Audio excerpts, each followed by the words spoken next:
বলিউড হোক বা তার ঘরের কাছের তামিল ফিল্ম জগৎ, দুই জায়গাতেই সমানভাবে দাপিয়ে বেড়াচ্ছে দক্ষিণী নায়িকা বিউটি কুইন রাশমিকা মান্দানা। সমসাময়িক ভারতীয় সিনেমার জগতে ইতিহাস সৃষ্টিকারী দুই সিনেমা পুষ্পা ও অ্যানিমেলের অভিনয় করে অনেকটা অপ্রতিদ্বন্দ্বী হয়ে উঠেছেন এই অভিনেত্রী।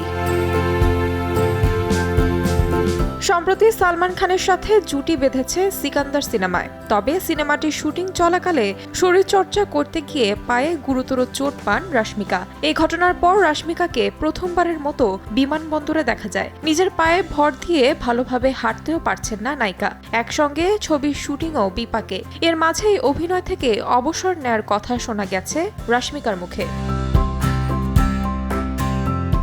আসন্ন ছবি চাওয়ার ট্রেলার প্রকাশ অনুষ্ঠানে এসে অবাক করা কথা বললেন রাশমিকা।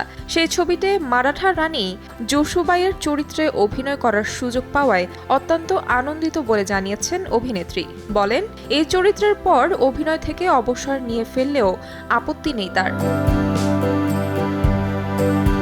চাওয়া ছবিতে রাশমিকা ছাড়াও গুরুত্বপূর্ণ চরিত্রে অভিনয় করেছে ভিকি কৌশল, আশুতোষ রানা, দিব্যা দত্ত সহ অনেকে। ইতিমধ্যেই ব্যাপক সাড়া ফেলেছে ছবিটির ট্রেলার। আগামী 14 ফেব্রুয়ারি সিনেমাটি মুক্তি পাবে।